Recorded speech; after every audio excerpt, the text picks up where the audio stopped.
Hey Seekers, and welcome back to the Hanged Woman podcast. I'm your host Julienne Irons, and this month we're exploring happiness through three powerful perspectives: practical, scientific, and energetic. So for our practical episodes, we had Mackenzie Stewart, who showed us how to move from fear to freedom, and Joel Drasner, who reminded us that happiness isn't something we have to earn, because it's who we already are. And Seekers, I am so excited about today's episode because we're diving into the science behind happiness with Dr. Burgos, a physician and neuroscience enthusiast who studies the brain-body connection behind joy, well-being, and resilience. Together we'll explore how our brains process happiness, why emotions shape the way we see the world, and how everyday practices like gratitude and mindfulness can actually rewire our neural pathways for more joy. This conversation is all about bridging research and real life, giving you practical, evidence-based tools to create sustainable happiness, even during life's challenges. This is the Hanged Woman podcast, where perspective is power. Let's get into it.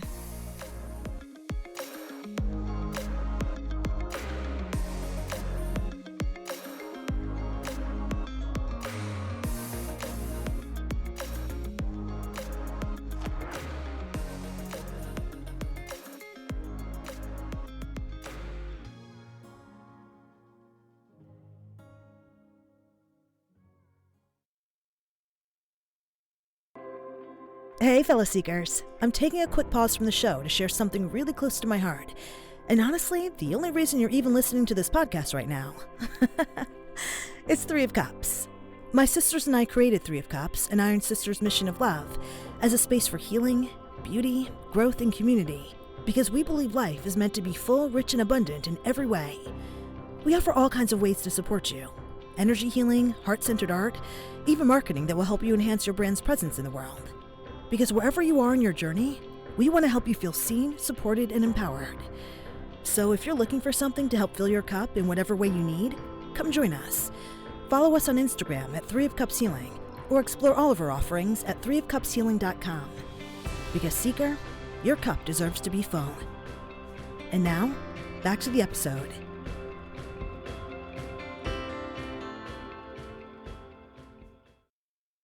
Well, DeMarty, I'm so happy to have you here on the show. I am parts excited, parts nervous. I'm really excited to have this conversation with you.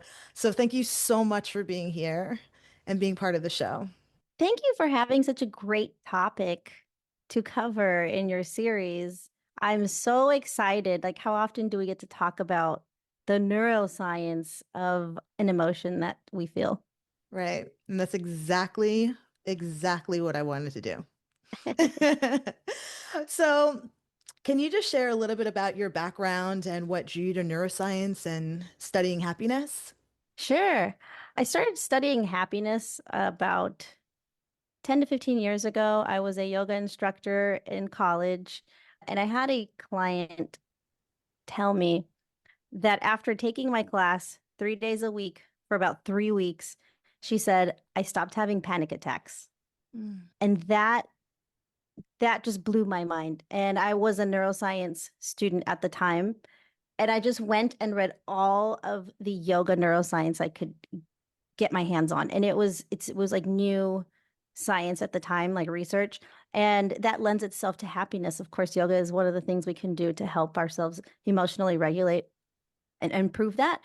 So that just led to a whole journey. And then I was working with actually one of your guests, Raquel Visaga, and she also taught me a lot about happiness and how we can cultivate it and train our brains to be better at it. And I ate all that neuroscience up too. I love that so much. So let's just dive into happiness. And let's start with the barriers. What are some of the barriers that we have when it comes to happiness? Okay. So what I wanted to do is to kind of set the stage of what neuroscience is briefly and what parts of the brain are going to be relevant for today's neuroscience happiness topic. So that will help us go into what the barriers are. It'll be a whole lot more evident. Okay, so this is a mouthful. Get ready. The 5 areas of the brain that are relevant to happiness neuroscience are the prefrontal cortex, the hippocampus, the nucleus accumbens, the amygdala, and the hypothalamus. It's it's a lot of big, seemingly scary words, but hear me out. I'll teach you what these parts do with a story. Okay, let's take a deep breath here. Imagine your brain is like an orchestra. Visualize the conductor. The conductor provides a cohesive, unified vision for the music. Visualize the string section with the violins. That ties the music together by carrying the melody and the emotional tone for the orchestra. Now visualize the brass section, like trumpets, providing triumphant, uplifting joy, just bringing in the beat to a new level. Think about the drums, which act as powerful accents that drive the emotional arc of a piece. And lastly, the metronome, which establishes the tempo when they're rehearsing, ensuring that all the musicians understand the desired speed, allowing for synchronization. Okay. So here's the story I'm going to share. On a normal day, when things are going well, the music is balanced and beautiful. One of the most famous songs that anyone might immediately recognize is dun dun dun dun. Yes. Dun dun dun dun. Dun dun dun dun dun dun dun dun, and so forth, right? We all kind of have that available in our brain. So I picked that song so that you can understand and relate that to the story. Have that playing in the background. Okay. Now let's just say you're stuck in traffic. You're late for a meeting. And now you just saw your phone and your boss is calling you. Suddenly, the loud drums, your amygdala, start pounding, boom, boom, boom, on top of the music that we were just thinking about. The pounding is danger, stress. Now your heart starts racing. Your palms are getting sweaty. Bang, bang, bang. The percussion is drowning out the previously perfect music that we were enjoying. Meanwhile, in the strings section, your hippocampus, they start playing their part, reminding you of the last time that you were late and how embarrassed you felt. It brought back a memory that worsens the stress of this moment of being late. It makes the music of your brain orchestra feel heavier. Now the brass section, your nucleus accumbens, sits absolutely quiet, waiting for a reason to blare joy and motivation. This usually lights up in your brain when you get a reward or achieve something. But right now, under stress, in this traffic jam, the brass section does not hit its moment. The metronome, your hypothalamus, is failing to keep everyone on beat. It's unable to slow your fast heart rate and your stress hormones because all that amygdala banging is too overwhelming. Let's take a deep breath. Right. So here's the good news. You can bring the orchestra back into balance, even in the midst of a huge emotional traffic jam. Simply taking a few deep breaths helps your conductor raise the baton again, regaining calming influence over your amygdala drums. Later on, maybe at your lunch break, you can go for a walk, get some sunlight. That gives you a serotonin boost. Finally, the brass section has something joyful to play. That's your nucleus accumbens, releasing that good dopamine. And when you share a laugh with a friend, oxytocin adds a tone of warmth to the whole song and your whole crazy morning. So in a very real sense, joy and happiness comes from helping your brain orchestra sound like a single harmonious entity, instead of sounding like a collection of soloists. So stress is part of the music, but it shouldn't take over the whole stage. Do you get that visual with me? I mean, I don't think I've ever heard the brain and the different functions of the brain explained in such an easy to understand and relatable way. Yes, yes. Okay, good, good, good. So that is a cohesive, healthy brain is able to experience stress and then bring you right back to center. And then you can think, like actually think. And that means the amygdala needs to calm down. When the amygdala can't calm down, we can't think. Our heart racing doesn't stop. It just gets worse. And that's how we get from 0 to 100. And then suddenly we make a bad decision that we regret because we could never actually get a hold of the part of the brain that makes decisions. That's like the structure of how our brain functions, right? Mhm. And is that the barrier that keeps us from happiness? So there's lots of barriers, but all of these barriers that I'm about to It's- list, they all come back to the ability of that orchestra to be synchronized. And when it's not synchronized, that's where most of us need help to get back. Got it. And because our like just our culture, our stress levels are always so high, there's always distractions. All these things are chipping away at our ability to have a cohesive orchestra playing a cohesive song.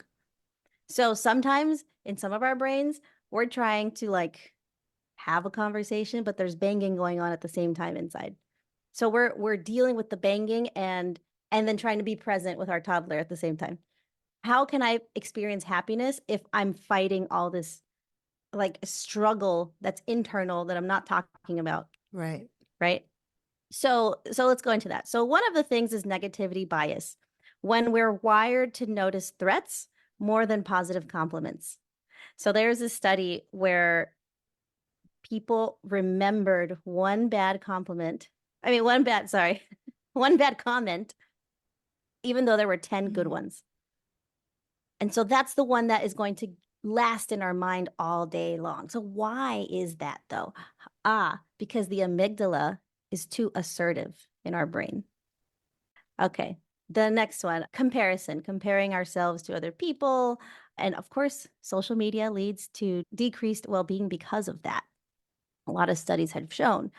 But why? What is this like addictive nature that our culture has right now with comparing ourselves to the perfect mom or the perfect anything that we see on Instagram or social media? It's the amygdala. She be too buff. She's too buff. She is so buff. Like, come on, relax. She's strong, but like, girl, sit down. Sit down. Yes. Is the amygdala just naturally strong, or is she like lifting weights or throughout her life? What an excellent, excellent question. The amygdala is in balance when we're babies. Okay. However, if we have traumatic childhoods or even a traumatic life while we're in the womb, what does that look like and feel like in the body? It's a lot of cortisol. So, like a stressful pregnant woman who maybe is escaping a war while she's pregnant and she's fleeing her country, for example, that's a lot of cortisol. And that cortisol is programming that baby's brain and nervous system for when they come out, because like you're going to have to survive the way I am. So that little baby's amygdala is going to be a little bit more buff than another baby who had a peaceful No environment. way. Yeah. Yeah. And in fact, one study is interesting and close to my heart because I have a sibling with schizophrenia. And when I was learning about that, traumatic in uterus experiences, they have found a huge correlation with later on schizophrenia. And my mother is the woman in my example. She was fleeing the war in El Mm. Salvador while she was pregnant. People were getting murdered in front of her. On one occasion, she was like 7 months pregnant, and somebody saw a pregnant woman on campus. She was at a medical school as a student. They put her on a motorcycle and got her out of there because the military tanks were like starting to attack the students. Wow. And so she was fleeing something serious. And then right after that, she fled the country and came to the United States. That brother of mine has schizophrenia now. Wow. So we can very easily tie back our high levels of cortisol to what was happening to our mother while we were in utero, while we were in her womb. 50 to 80% of our ability to be happy comes from that genetic line. So some people who are just happy all the time, they probably have a genetic set point that's a little higher than others. And there's more. Please. Genetically speaking, 2 or 3 generations back, that trauma can also be coded genetically. And we can have certain fears today that we can't explain that are actually connected to like our grandparents and their fears. I don't know what that makes me want to cry because it's like, I know we all have these fears that we just don't understand. Yeah. Yeah. A lot of the fears we don't understand were programmed when we were babies, Yeah. especially from 0 to 2, or in the womb, or before us from past Mm. generations. So like they did a study on wealthy individuals, like multi-generational wealth, and they found that some people had a huge, like several generations in, of big fear of losing security, even though that's probably never ever going to happen with the kind of wealth that we're talking about. Right. But that came from the original people in their family timeline who created the wealth in the first place. Like those fears of losing, of not having enough. Another one is, how about when we get a new car and like you love the new car smell and your car is awesome and you get happiness and joy from that and pleasure because you're proud of yourself or whatever. And then like after a week, the car no longer brings you joy and happiness. Mm. Or how about when you get married and your partner's like everything when you're dating and then, and then you're married and now it's like, oh, it's you again. This is it. This is it. This is it. This is all I get. This is That's all it. it. That's all I got. Oh. It's called hedonic adaptation. Basically, that we get desensitized from something that normally would bring us joy and happiness. But why? And we'll go into more detail later. But really, it's just that you're getting used to something. So, how do you hack that in the brain? You keep things fresh. So, if it's about your car, you can regularly get it cleaned. You can change the scent that you have in your car to just to trigger a new sensation in your brain once a week or every 2 weeks. So just keeping something new and evaluating it in a with a fresh perspective every so often helps for things to not get desensitized. There's another one of over evaluating our own happiness. Sometimes they studied if we're too obsessed with being like, this doesn't make me happy, I'm not happy, and it's just a constant thing that plays in the background in your mind, that can actually lead to less happiness because it's distracting us from actually being present and it actually having happiness feelings. That's a barrier. Other barriers include psychological barriers like depression, anxiety, issues like that, negative states of thought. And another big one that I think will be really helpful for us to talk about is cognitive rumination. This involves repetitive passive thoughts that we dwell on that cause distress over and over and over, and it leads to like a downward spiral. And it's like a treadmill of like doom. And once we get on it, it's really hard to get off. And this is where resilience and all the things we're going to talk about today, we can use those to help ourselves get out of that. Okay, so let's just talk about the elephant in the room, which are prescription medications for helping us find more happiness. What role do they play in our happiness? Mental health prescriptions are a good resource to get the ball rolling when it's stuck. So, of all the barriers we just talked about, if you're coming from a space that's you're already feeling like, I never feel happy, I never get to enjoy things that I used to enjoy, it's hard to get motivation to get up and like go outside and take a walk just to get sunlight. So how can you possibly start all these wonderful habits that make you feel great if you're not even in the mood? So the mental health prescriptions do help you get it started. It's kind of like they provide the neurotransmitter like dopamine, norepinephrine, serotonin that it takes just to stand up and do it. like just that Mm. initial motivation. So it is really helpful. Some people need mental health prescriptions for just a short time, and it's great. It helps you keep your job, it helps you feed your family, and then you can build skills and get away from the prescriptions. Some people, especially if there's like significant trauma in the past, might Mm. need it for the rest of their lives, and they will know that they will need it. It's going to be really hard because the brain gets shaped differently. Like our brains change based on the environments and experiences we have. And sometimes if the change is too significant, you're going to need the help for a longer amount of time. Yeah, I just recently got off of Lexapro for being on it for 5 years. So I am finding myself in a space where I'm balancing anxiety in a way that I haven't had to balance it for 5 years. Over the past 5 years, I've been in therapy and I've learned new tools. It is very interesting, like feeling the anxiety outside of having a prescription drug to help me with it. Feeling everything, although sometimes it sucks, is like a beautiful opportunity to check in with your amygdala. I love that. Think like the next time it comes up, be like, girl, why are you working out?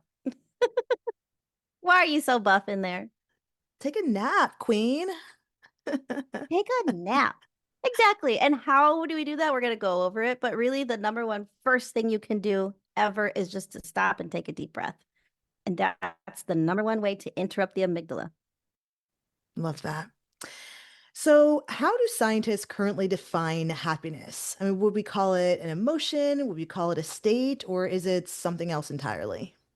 So, happiness, we have found through lots of research that it's not just a feeling, it's a huge, complex orchestra of moving parts that come together for us to feel different types of happiness. So one of the things is, how do you define and like measure happiness? There are chemicals, there are brain images that we can take. We can give surveys and people can tell us subjectively what they're thinking and feeling. But they were able to separate some interesting things like liking something versus wanting something. Now, this is interesting. Liking something is the pleasurable feeling we have when we bite into a piece of cake. That moment is, that's an opioid hotspot. I like chocolate cake. That moment of pleasure. Okay, but wanting that chocolate cake is a separate neural pathway. And what's interesting is that sometimes we want something that we no longer like. And that's what is fascinating, because that's like when we're on social media and we're scrolling and scrolling and we're getting nothing out of it. There's no dopamine happening, there's no opioid hotspots. We're just scrolling and we're not getting that initial pleasure that we used to, maybe at the beginning of whatever season we're in. And it becomes an addiction. It can lead to that way. So, or before it becomes an addiction, they would call it irrational wanting. And so when I find myself on social media, one of the first things I note is how I feel. And as soon as I feel bored and I'm doing that, I ask myself, what am I getting out of this? And then it helps me separate the liking versus the wanting. And then I'll be like, okay, I should do something that makes me feel better, like that has purpose. And then I'll stop. Or I'll be very specific. Like I want to see babies laughing or whatever. And then I take my control back. Another cool thing that they've been measuring to define happiness is pleasure amplification. So that's a different neural pathway. And in the rest of our conversation, some researchers have found a way to amplify pleasure. So, like when something gets boring to you, but it used to be great, how can we now reverse that and amplify?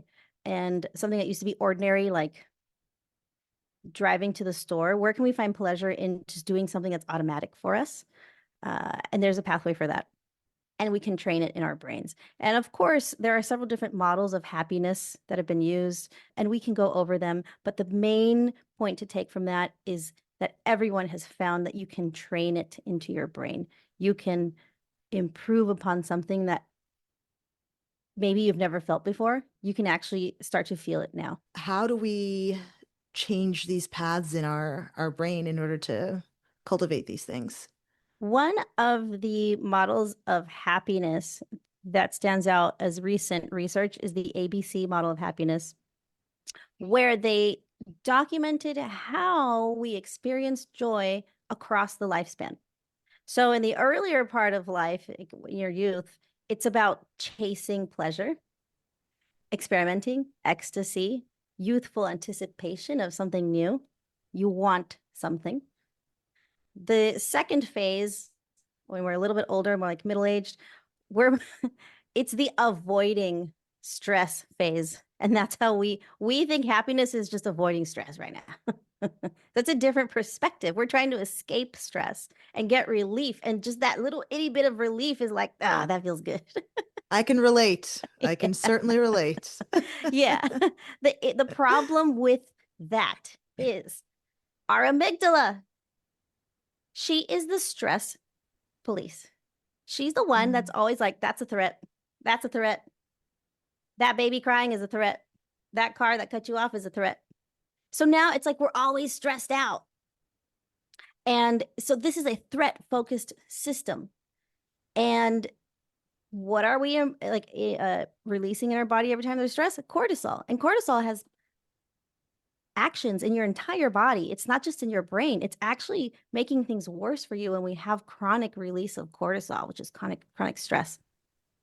So how can we get past this threat system? Like, what's the next phase? Like, is there a way out of this? And yes, there is.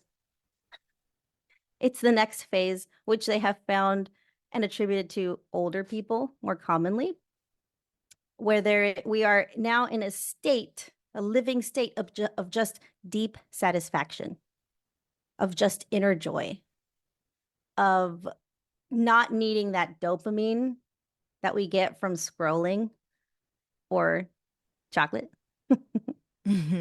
but of other chemicals in our brain like opioids.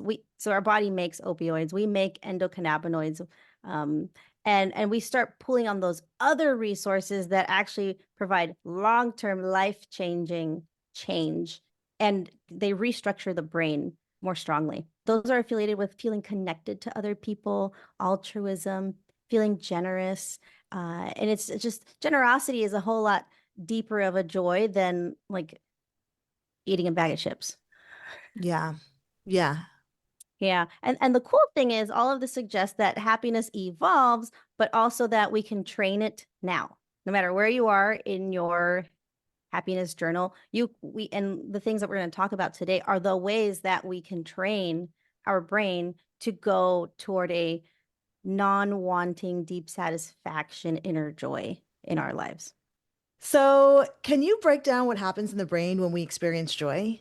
Yes, there's lots of people out there who've studied exactly this, and they have these theories. One of them is by Dr. Barbara Fredrickson. She came up with the broaden and build theory, where basically she found that the experience of joy itself initiates an entire cascade of effects that go beyond that one moment. So like how? It's not through the dopamine chasing, opioid small moments. It's through building resources in our brain through small things that we can do every day. Just little things. And let's say it's gratitude. We just sit there and enjoy a moment of a memory of a loved one. And then the rush of feelings that we get, that moment of rush of feelings actually creates long-term effects. So like next week when you have stress, this is actually helping that moment a week from now, because it's like building resources and putting them in the storage room. And so you're creating long-term help for yourself. So the way that she kind of described this is through broadening our thought and action reactions in our brain. So what does that mean? It's like saying we have the emotion and the thought, but what are we going to do after it? And so that becomes a whole lot healthier in the long term. So like when we're angry and we're amygdala and stress response dominant, it's really quick. We get angry, and then the action that we can take when we're angry is like one pathway. which is like, Mhm. I'm just going to throw this whole thing away. I don't want to eat it anymore. Fine. Or whatever. It's very limited and there's no creativity. There's no creative problem solving there. Now, but if we're doing these small things every day to build long-term resilience, then, the joy, the interest, contentment, pride, love, all of these small things start to,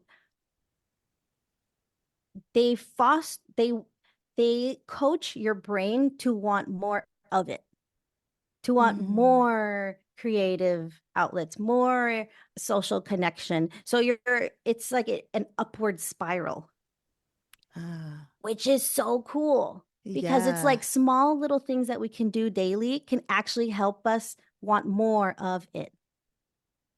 And this is how she kind of goes into building personal resources and resilience.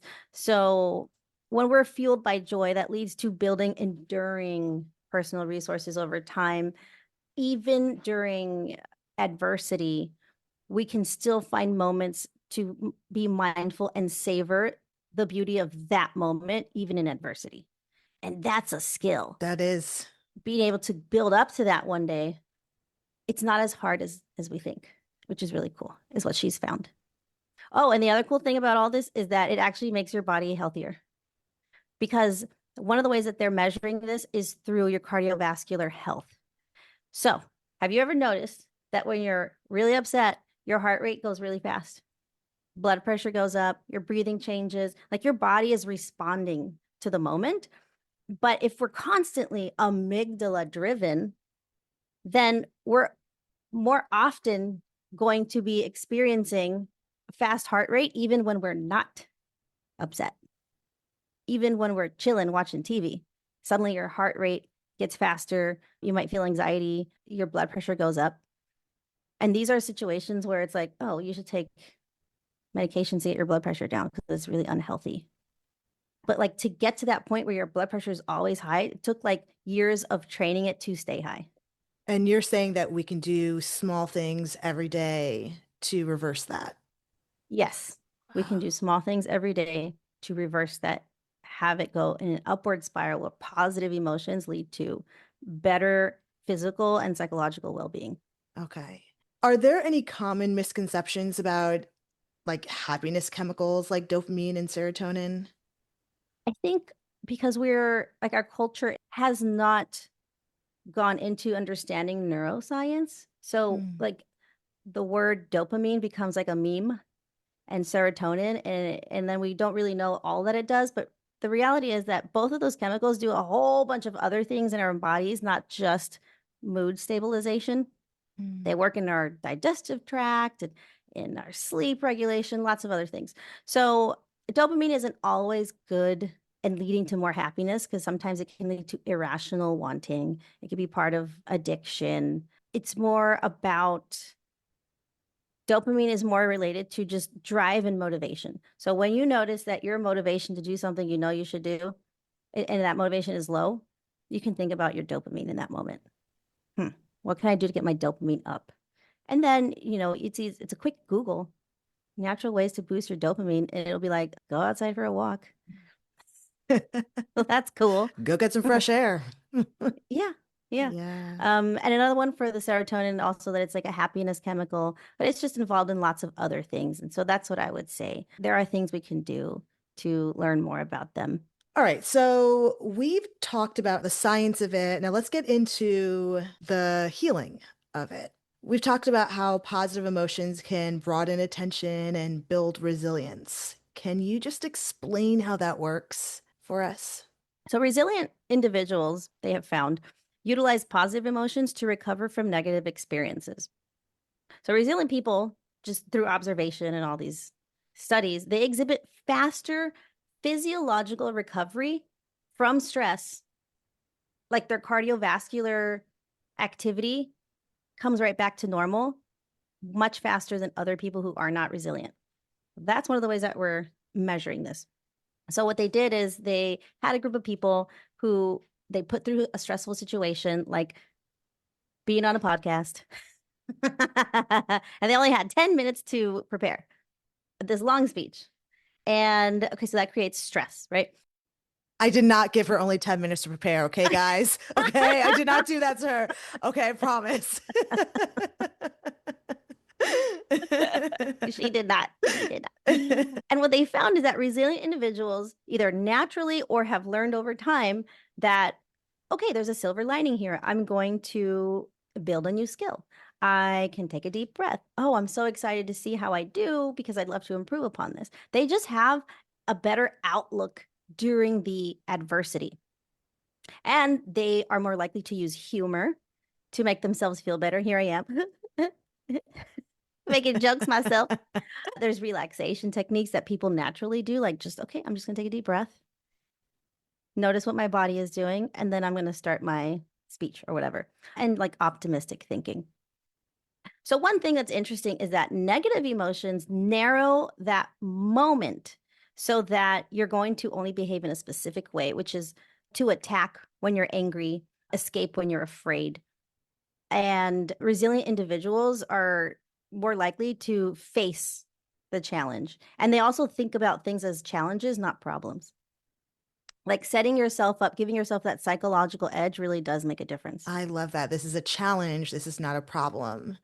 This is a challenge that I can overcome, not a problem that's like attacking me or something.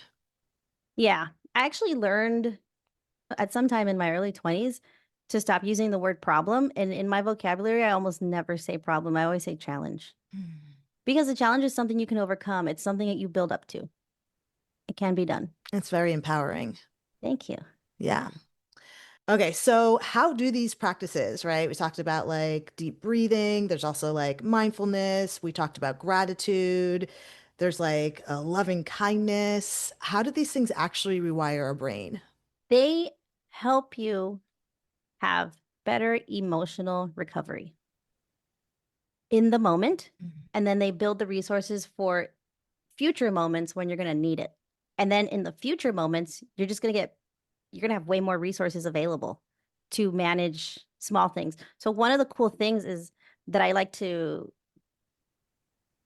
use to guide myself so I'm aware of where I'm at right now is if there's a level 5 problem, did I just respond to that like it's a level 7 or like it's a level 2? So, when we react much bigger than what the actual problem is. Now, if that's something that you're going through, that's your amygdala. Test that girl. There she is That's that again. girl. She She's so lifted her strong. weights. Dang it, she's so strong. She's so strong. So this is a situation where gratitude, mindfulness help. Why? Okay, let's say you are going to put yourself through stress, like a yoga class. You're holding that plank, and now you're in a safe place. There's no threat. Your amygdala, she's chilling. She's like, yeah, just hold the plank, whatever. But now the rest of the body's like, oh, this is stress. Now we can shine. And all the other parts of your orchestra love that. So they start to get strong. So now when there's a stress response in your body, like holding a plank, because that is stressful, going for a run. Now, the next time you get into an argument with somebody, the other instruments, the other sections of the orchestra, they're like, we know what to do. We practiced last week during that plank. It's so cool how you see how you're building resources for the future. Right. We're not just going to the gym or working out or taking our walks or running to like be healthier physically. We're also doing those things so that we can have mental resilience when it comes to like challenging situations in our lives. Yes, yes. So overall, they found that meditation helps people self-regulate stress, anxiety, chronic pain. They help the brain undo the negative emotions faster than before. And that's part of the rewiring, to just have a calm baseline before, during, and after stressful events. Practices like loving kindness meditation, they found significantly improved people's lives in like a short amount of time. So what you can do is just go to YouTube, type in loving kindness Buddhist meditation. That's specifically the type that they used in the research. And just do that like 3 times a week for a couple weeks. That's it. It's about building a sense of gratitude towards yourself and then towards others and then towards the world. And what do we feel when we have gratitude? Those beautiful, deep, non-wanting, non-dopamine chasing feelings, such as deep inner joy. Remember, we talked about the ABC model and how older people are more likely to just sit in deep, thoughtful admiration of where they are in life because they don't want anything. Right. They don't need to strive for anything. That's how that's what you're building up when you're doing things like loving kindness meditation. One of the cool things about gratitude is like, okay, let me think about what I'm grateful for today. And then, oh, I'm grateful for my parents. And when I say that sentence, my parts of my brain are starting to light up. The part that has memories, they're like, yeah, your parents. Remember that one time they took you to Disneyland, or remember that one time you had a rough day and your mom just sat with you and you cried and she just sat there with you. So that memory comes in when I do a gratitude list. That memory comes in and then I feel all warm and wishy inside. I'm like, yeah, my mom was so great. And then, remember that one friend who like came to get you because you ran out of gas? Yeah, I remember that. So all these happy feelings, they involve the entire brain when you go through them. And that's why gratitude, like a practice of gratitude, also really makes a significant change because you're using your whole brain, not just a dopamine hit like a bag of chips. Okay, Seekers, I think this is a really great place to take a break. We'll be right back with the episode. The Empress's Heart is art made from love, loss, and flowers. Every piece begins with intention, rooted in the belief that beauty can bloom from even the heaviest seasons of life. Using real pressed flowers, crystals, and feathers, the Empress's Heart transforms grief and memory into something tangible. A reminder that joy, love, and connection can live alongside loss. From one-of-a-kind works for your home to deeply personal custom pieces, each creation holds a story. Every petal is placed with care, every detail chosen with purpose. Whether it's honoring a loved one, celebrating new beginnings, or simply adding beauty to your space, the Empress's Heart is here to help fill your home and your heart with something meaningful. Fill your heart and your cup at threeofcupshealing.com.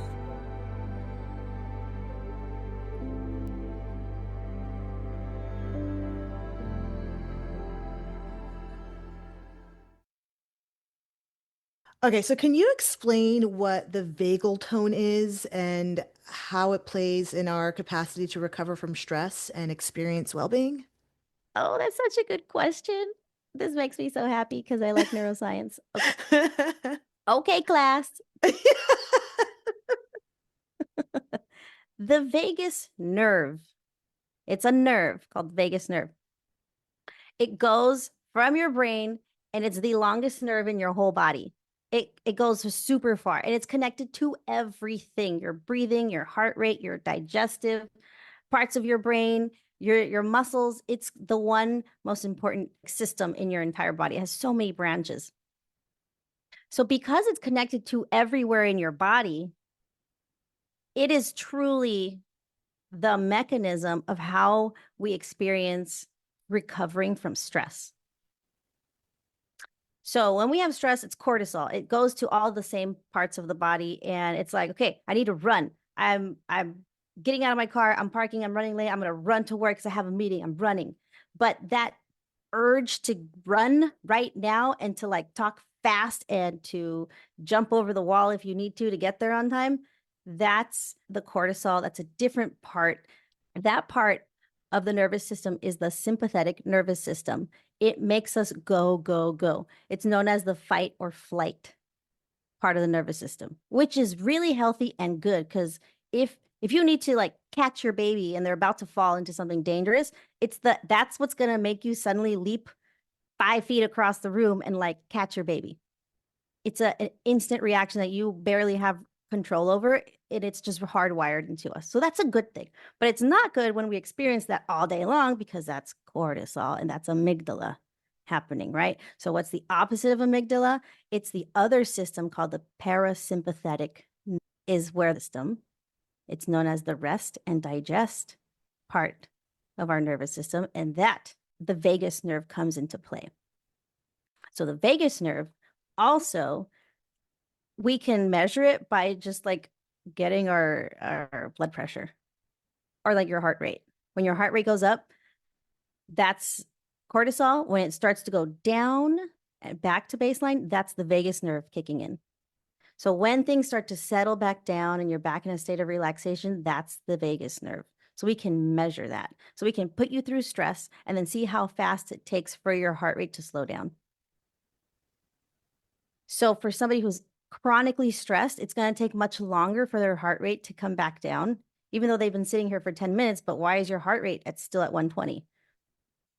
But for someone who exercises regularly, does yoga, meditation, gratitude, they go through the same stress, and like in literally 10 seconds, your heart rate is back down to normal because you're sitting down now and there's no need to run anywhere. There's no stress on the way. The amygdala is not on high alert. She's chilling. So the vagal tone is how we recover from stress. So, what happens to the brain under chronic stress? And what can we do to counteract those effects? We already know who is behind all this chronic stress. It's the amygdala. So what's happening is, imagine that the amygdala is turning on all the time, chronic. And it's starting to use up the resources of the brain more often, which I want you to imagine blood flowing to the amygdala. And that means it's flowing away from other parts of the brain, the other parts of our orchestra in the analogy. And that means it's taking resources away from the part of the brain that makes decisions, like your prefrontal cortex, for focus, planning, impulse control. It's harder to come up with creative problem-solving ideas. It's just not going to be available if you're in a state of chronic stress. So it's hard because when we're facing a challenge and you're trying to figure out, okay, what do I do?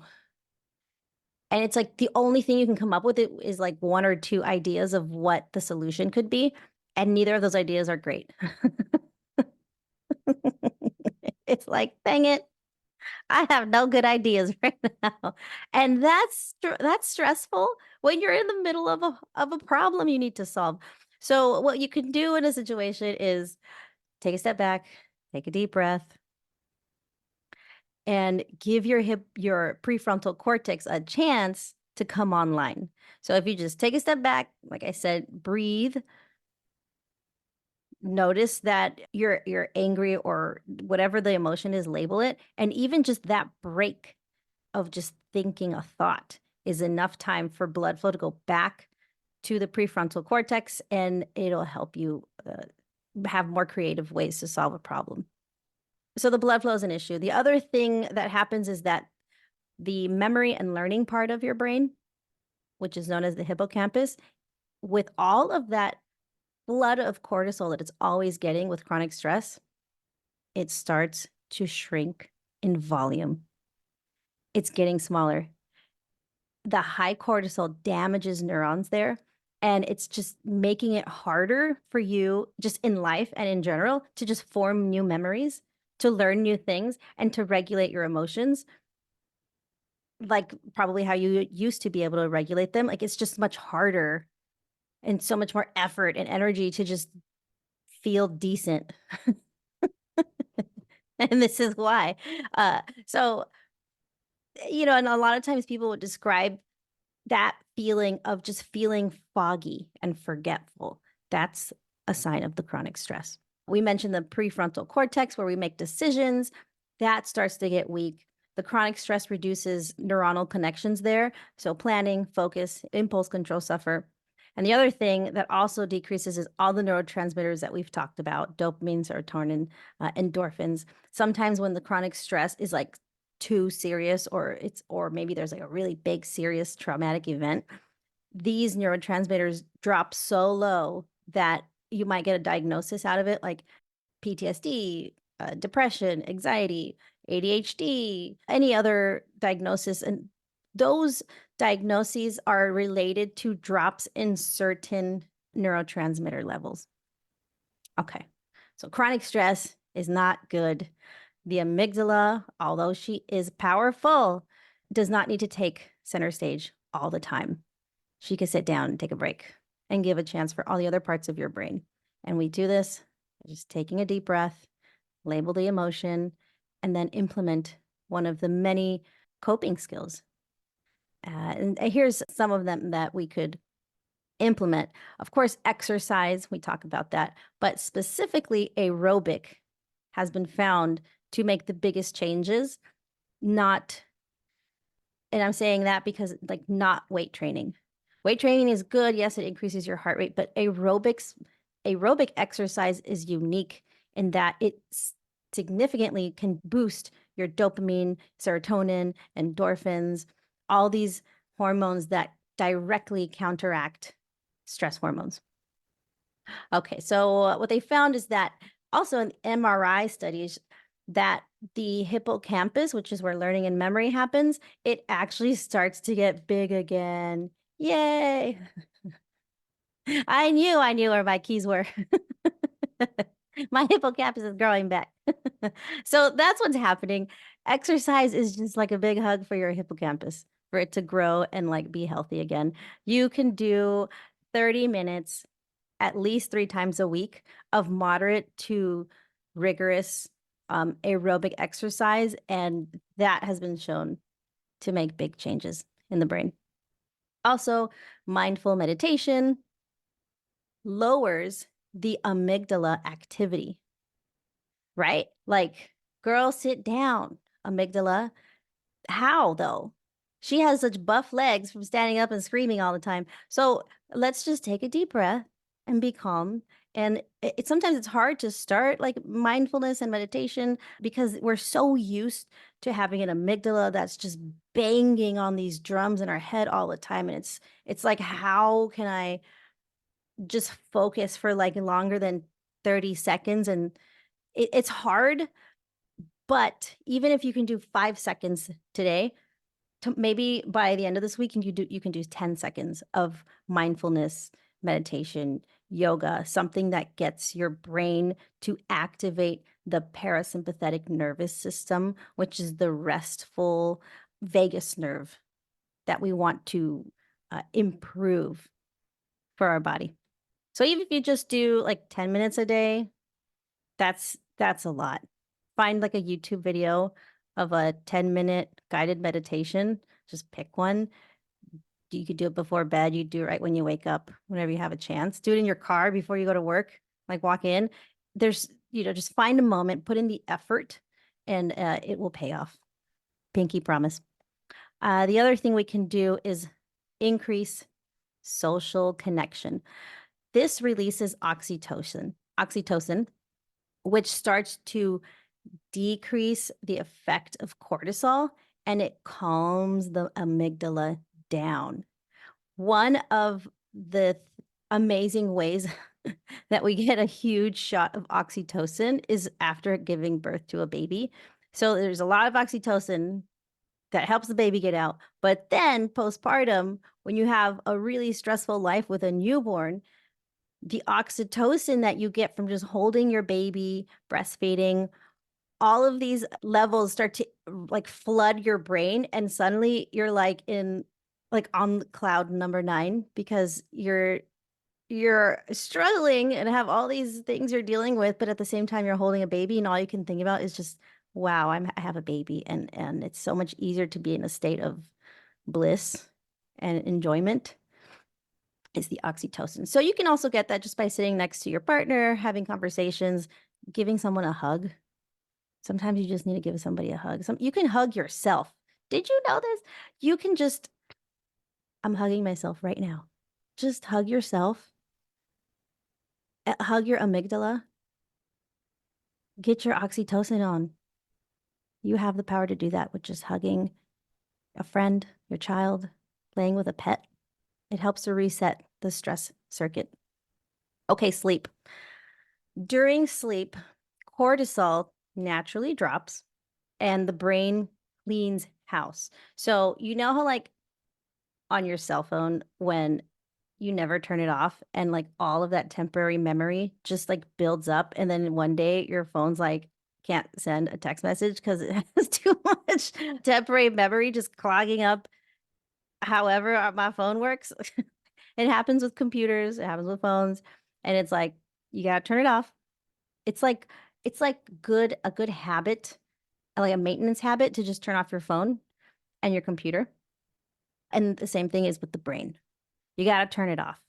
And chronic bad sleep mimics the same effects as chronic stress on the brain. Ugh, that's a tough pill to swallow. I'm a mom of a toddler. Sometimes I just don't get good sleep. But sometimes I just want to stay up. I just want to stay up because I'm like, yes, I get a whole like 2 or 3 hours to like not think and be by myself. But then I end up with less sleep than what my brain actually needs.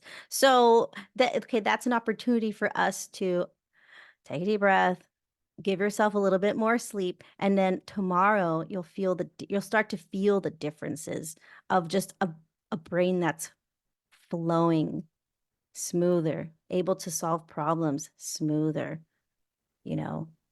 going through from one phase of the day to the next. And of course, getting nature and sunlight. Spending time in green spaces lowers amygdala reactivity, which they found in fMRI studies. So this is good. Just look out the window, you're on your phone, put a picture of a plant on your screen, like make your wallpaper. Find places, put an effort to find green, bring the outside nature world into your world. Whether it's a picture, put it on your wall, put it on your TV, step outside, get a plant. The other cool thing I really wanted to talk about that definitely counteracts and is just incredible for your brain is finding an activity that gets you in a flow state. Flow state is so cool. They've been studying this for a while, but now we're just more sophisticated with how we measure it and identify it in the brain with all these cool, fMRI images that we're getting. So that's flow state is that sweet spot where you're so absorbed in what you're doing that time seems to disappear. The psychologist who coined that term, he's known as the father of positive psychology. He studied artists, athletes, and musicians, and all of them talked about, oh, I get in the zone. So find an activity that gets you in the zone. It's when you get a challenge and you have the skill to meet the challenge perfectly. So like what you're doing is hard enough for you to stay engaged, but not so hard that you panic and want to give up. What happens to the brain during flow state? The prefrontal cortex, which is the conductor of your orchestra, is quietly powering down a bit. That means like less thinking. And that's why you lose track of time and you stop overthinking. And suddenly an hour went by, but it felt like it was 15 minutes. What's also happening in flow state is dopamine gets released. And in this scenario, it starts to sharpen your focus. It is still related to motivation and pleasure, but it's also helping sharpen focus for the needs of the moment of the challenge that you're getting through. Endorphins, they are also released, which is awesome because they reduce pain and they increase pleasure. And this helps you keep going longer with whatever this hobby or flow state activity you have going on. The brain's default mode network goes offline and it lets you be fully present. It's kind of just like there's no more thinking, there's no more planning, there's no more feelings getting in the way. It's just like everybody just sits down and you're just present and you can be fully there, immersed into the activity you have. Examples of this is just athletes feeling like their body is moving without effort during a marathon, musicians improvising on stage and it feels like the music is playing through them. People have described this in lots of interesting ways. But you can do this by yourself in your house with gardening, cooking, solving a puzzle, and suddenly boom, it's like when you're in it, you might not realize or think about that you're in it because you're in it. It's a pretty cool place to be. And why does flow matter for happiness? It just gives a sense of mastery and meaning to your presence. It's linked to the increased dopamine, which is reinforcing motivation and joy. There was this research since like 2020 that shows people who regularly experience flow state report higher life satisfaction and resilience. And this one's significant because it was during COVID lockdowns. And flow helped people buffer against the crazy stress that we all went through. So that's a cool piece of updated science. Those are some things that you could take away with you today on why chronic stress is not good, but there's a lot we can do about it. And just learning about the amygdala can make such a big difference if you just start to help your amygdala out a little bit. Everyone benefits. You benefit, the people around you benefit, your nervous system starts to change, and that changes your perspective of the world. Your worldview start to change. Things feel lighter. The world seems like a healthier, happier place when you're just feeling better. Yeah.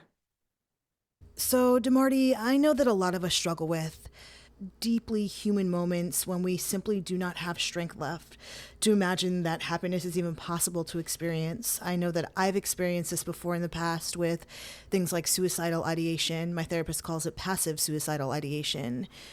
What advice do you have for those of us that are struggling with something like that?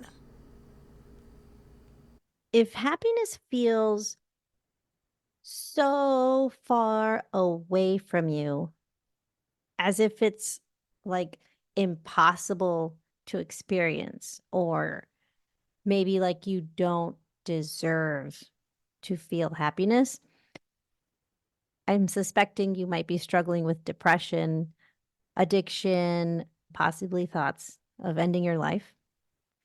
So hear me out.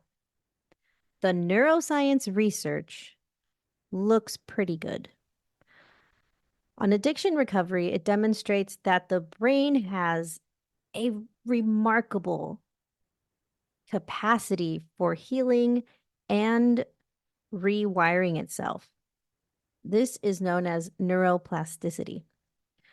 So, for example, in substance addiction, your brain's dopamine reward circuit gets hijacked. And that makes it way harder to experience basic pleasure from food, socializing, like friends and family, doing hobbies that you normally like.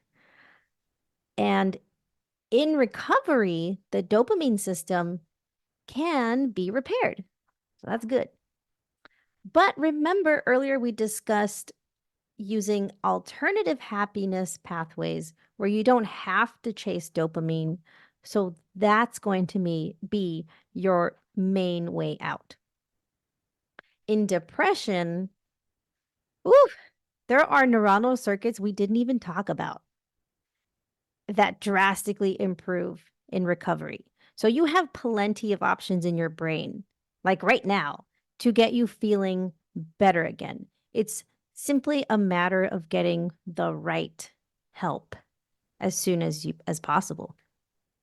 In recovery, you'll notice that your prefrontal cortex, which is where you make decisions, and your hippocampus, which is where we have learning and store our memories, those two places start to get stronger.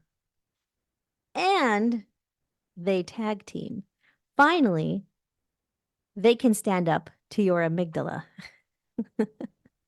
Like somebody grab a chair and tell that amygdala to like sit down and catch a break already. Amygdala's been taking over for the whole team and it's time to just stop. The suicide and crisis lifeline number is 988. You can call, text, or chat. You can also find a therapist, psychiatrist, treatment center support group at psychologytoday.com. One of the cool things about that website is that they have filters for specialty, ethnicity, language, faith, type of therapy. Nice to know. Overall, happiness isn't that random. It's biochemical. And today we talked about how you can train it. Even during hard times, your brain can be rewired for happiness. So remember, what you do today rewires how you feel tomorrow. All right, so you've mentioned microacts of joy like kindness, savoring, gratitude as having measurable effects on well-being. How can we weave these things into our daily lives? One of the things we found about resilient people is that they take intentional effort to feel better. And one of the ways that we can do that is small moments every day in our lives. And one of the cool resources I found for everyone is called the Big Joy Project.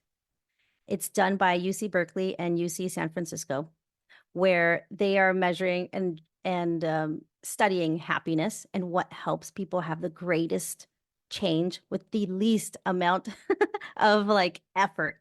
What's the minimal effort to make a big change in your life? And what you should do is just go to the website. It's if you participate, you're part of their research, and it's wonderful. It's implementing all of the things that we're talking about today in small micro doses, like less than 5 minutes a day for 7 days. And they're also asking you to talk about how you're feeling for each of these small activities. And you yourself will see how your body is responding and how you actually feel better. And how at the end of the week, you'll feel so much different, like you're in a different state of being compared to the beginning of the week, all because of these small micro acts of joy. And, the point here is that anyone has access to this. So if you just go ahead and do the Big Joy Project, you can see what that means and you can implement it in your own daily life. I loved day two when it was, I think it's called like a moment for awe. And it was a video of all these beautiful scenes of My day Yosemite. two was a gratitude list. And then they wanted me to either go into detail or explain how finishing my list made me feel. And although I had a toddler literally interrupting me throughout it, when I was able to go back and do it, I would just like get teary-eyed all over again. It's like that's how impactful it was for me, even in the middle of, you might say, adversity. I was able to reach those parts of my brain that just want attention. Yeah, I will say that I was actually in a state of stress when I got the email to do day two. And watching that video, A Moment for Awe, did take me to a different place, did make me feel better, more joyful, more in Yeah, awe. So I can definitely relate to that. I love that. Yeah. While I was distracted with my toddler, my brain just kept going back to what else am I grateful for? What else am I Yeah. grateful for? And it was just so cool because I was distracted for like 2 hours. So I was just going through all these cool things that I want to talk about in my list. And it's just a nice way to keep my brain working on something that's going to help me in the long term versus Yeah. just maybe being distracted by the fact that I'm distracted. Right. Hmm. I've heard of neurosustainability, and it is a very interesting concept. Can you explain what that is and also let us know how our physical environments affect our brain's ability to foster joy and resilience? Yes. One of the cool things that we can control in our environment is adding plants to the room that we're in more often. And so the idea is like, why is this even a thing that our environment can have such a big effect on us? Like having plants, having sunlight, having a social network that we include in the environments that we're at, like at home or someplace that we frequent at work, having a healthy social life. These are all parts of our environment, like people, things, our thoughts, objects, right? And they were thinking that evolutionarily speaking, human beings in the beginning were outside. So our brains adapted to doing well out in the environment, in the world, in nature. And so bringing any of that into our home does make significant changes. And it's just like, it just brings a level of pleasantness in the background of your brain. You're enjoying some pleasantness. So just having a beautiful environment does make a difference. And nature is really the key for that. One thing that I wanted to ask that we talked about in our initial meeting was the indicators that our brain is telling us that we need certain things. Sometimes when we crave or want something and we're like a hug, that could be a sign of your that part of your brain being like, all right, we need to cultivate some serotonin right now. Go outside, take a walk, call your family member, and just cry it out. So when we have the urge to just be with somebody, that's your brain telling you that's what you need. Another one would be like, just sit down and sit next to your partner. And maybe you're both so exhausted that you can't even like chat from a long day. But just being in close proximity alone increases your oxytocin. And that just, it just releases that fog of stress from the day. Another thing, like my toddler, sometimes he just needs to run. Just run. I'm like, run, child. But what I see when that happens is, oh, he's trying to burn the energy, but for him to get that out of his body is to prepare for being able to focus later. So like when you have like this urge to just go, to just move, or maybe it's actually an actual sense of anxiety, just go for a run. So when you're anxious, what's happening? What's the amygdala doing? She's making your heart rate go fast. And we get that feeling in our chest. So use it. When is a healthy time that we actually should have that feeling? It's when we're running, when we're actually exerting energy. So if you're just, okay, fine, amygdala, I'm gonna go for a run. I'm gonna use what you're telling me to do. So then go for the run, use the heart rate to your advantage. And then when you're done, it'll stop. DeMarty, if someone listening to this could only start with one science-backed habit to cultivate more happiness, what would you recommend? One of the cool things that absolutely anyone, including my 2-year-old toddler, can do that will serve you for the rest of your life is to label the emotion, take a deep breath, implement your coping skill. So, of all the wonderful things we just talked about, these three in combination show the highest, fastest, it's like the fastest way to get your heart rate back down to the baseline, to help your amygdala just like chill out. Labeling the emotion, I'm angry. Just saying that alone, it's kind of like the amygdala in your brain is like, finally, you're listening. Jeez. That's so cool because as soon as you can validate it, then it like starts to calm down.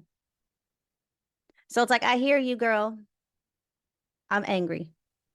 And then immediately, like the heart rate and the breathing start to slow down. And then the next thing is we take a deep breath. I trigger this in my 2-year-old, and he started doing this when he was like 15 months old. I ask him to smell the flowers, and it was like automatic. I was like, oh snap, it works. So when he's upset or going through anything that's a struggle, like a difficult emotion, sadness, anger, frustration, whatever, I will prompt him to label his emotion. How are you feeling? And, before he had words to say this, I would say, are you feeling angry? And then I would say it for him. I'm angry. And then eventually when he started talking, he would say, I'm angry. And then I'd say, what should we do? We should smell the flowers. And so now he smells the flowers. And he'll do this on his own when I'm not there, which is great. He'll say, deep breath, and he'll take a deep breath. And then his coping skill is to sing a song of his choice. We can do that too. We have that skill. And sometimes me as the parent, I'm like, I got to teach him this. And then I find myself going through a stressful moment and I'm not implementing the thing that I teach. and then one day I was like, stop it, amygdala.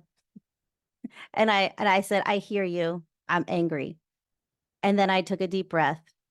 And even just doing that, taking a deep breath felt like such relief because I was finally addressing something that I've been ignoring all day.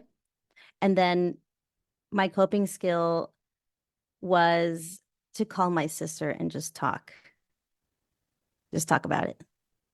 And I hadn't given myself time to even just do that. So those three things: label it, take a deep breath, implement your coping skill.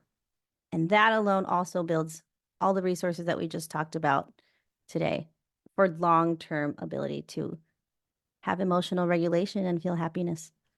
One of the questions I'm asking every guest on this theme is, outside of prescription, outside of guidance for others, what is happiness to you?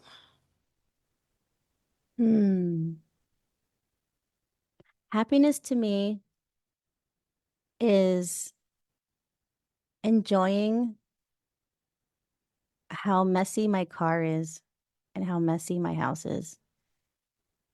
Because I know that I've wanted this for the longest time, and having a messy house is evidence that I have a family that lives in it. Yeah. So when I see a messy car, I'm like, oh, that's good. I love seeing sand. That's because we went to the beach last week. I love seeing dog hair because we took the dog with us. I didn't have time to clean it, but I love seeing it there. It reminds me of that. And so that's one way that we can reframe something to find the silver lining. And like now I get happy feelings when my car's a mess and I'm like, oh, what a great thing that I get to do.